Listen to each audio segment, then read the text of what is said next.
gonna find out sooner or later. One thing you can do if you don't want to talk to anyone is just enter a subhuman state. Pretend you're someone annoying. Hi, Rachel. I'm really sorry you have cancer. That's exactly what I'm talking about! Congrats on the film, but for people who haven't seen it, can you just give a brief elevator summary of what the movie's about? Sure. Me and Earl, a Dying Girl is about the high school senior named Greg Gaines, who's coasting through his last year of senior year. And he has this philosophy where he doesn't want to have any enemies and kind of wants to stay invisible and kind of be a part of every subgroup and not really be a part of any of them. And consequently, he really doesn't have any friends either.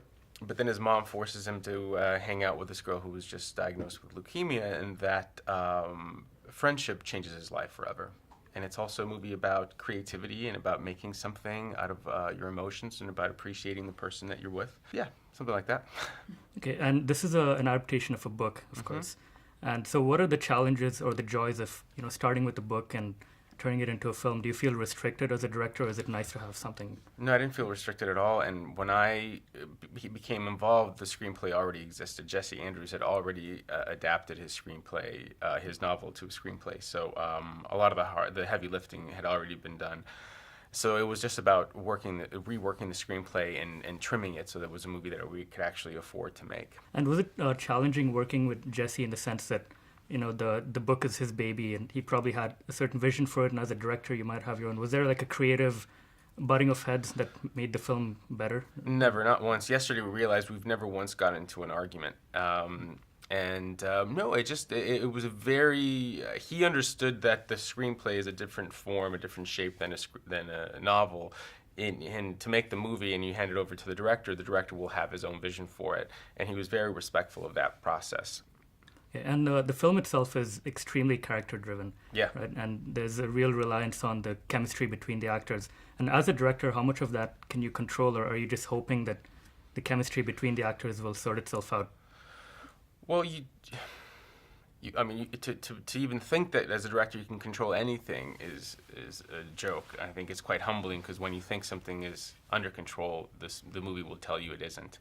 But you do what you can to prepare for the movie, so you cast accordingly. You spend a lot of time and a lot of thought goes into picking the actors that have the right energy, that have the right chemistry. In this particular movie, it's not a romance, it's not a love story. So you had to find two actors that, even though Greg tells you it's not a love story, if there's a romantic chemistry between the two, your head was just going to go there anyway as an audience. So that has to be right, and Earl and the chemistry with Earl has to be right, so the three of them work in unison. And then you hope for the best, and you plan accordingly. You design the shots, and you pick the crew, and you hope for the best. And this was one of those film experiences where there was a lot of love, and we kept it intimate. And it was very, very rewarding for all of us, just the physical, the making of the actual film. And so everything that's happened since then has been a real surprise to all of us. And from the viewer point of view, there are a lot of interesting emotions in the movie. A lot of laughs, but a lot of other emotions as well. But without there really being a lot of melodrama, and you really seem to use silence very well to sort of draw the viewer in. Was this a conscious thing? And, oh, sure. And can you explain why you went because I didn't want to make a melodramatic movie or a sentimental movie, because I had very specific intentions. Was that I really identified with Greg and his journey, and I wanted to experience that journey with him, and so if I had come out of the movie with a fabricated emotion or something very manipulative, I would have gotten nothing out of that experience. It wouldn't have been earned for the audience. So it was about always calibrating, or trying to calibrate the funny and the sad, until you had something that was very lifelike, which is these two emotional currents always exist every day with us. And that process continued in post-production with the music, and making sure that the sound was just right and didn't hit you over the head, and just kept it neutral and respectful. And you just said you felt like you identified with the main character, Greg, in some ways. Watching the movie, I got the sense that if Greg had directed the film, this is what it would look like. Did you sort of think of yourself consciously as an extension of the character, and see how would he direct Me and Earl in the No, not as a filmmaker. Emotionally, being confused and lost and scared and trying to make something out of these abstract emotions, that I identify with. Me as a director, I think had a different approach, I think, than Greg.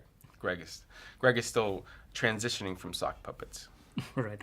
And speaking of the visual elements, there's a lot of interesting use of claymation, sort of stop motion animation sequences. How did that come about? And was this your vision from the very beginning, or did you work with someone else on that?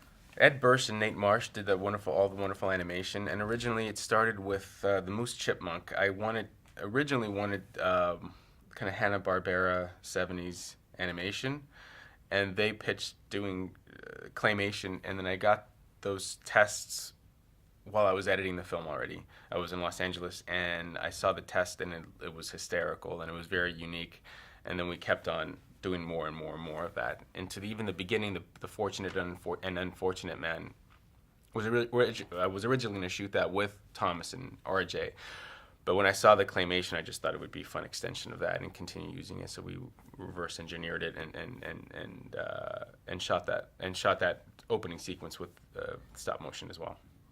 And one of the directors you grew up idolizing and you worked for him for a few years, Martin Scorsese. Has he seen the film? He has. We needed his permission because I used his voice twice, his DVD commentary on the DVD commentary on Taxi Driver, and then later on Tales of Hoffman.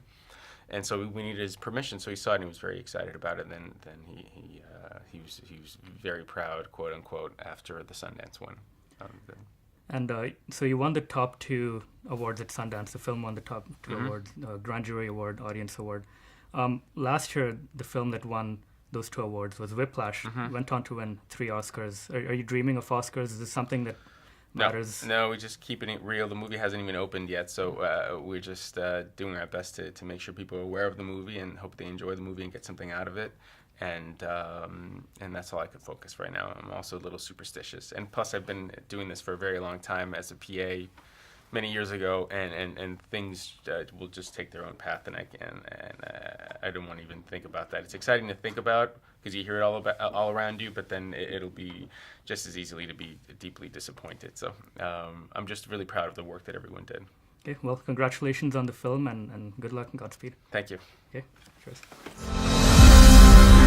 Life can keep unfolding itself to you just as long as you pay attention to it. It was the best of times. Worst of times. It's so much harder than I thought it would be. It was life.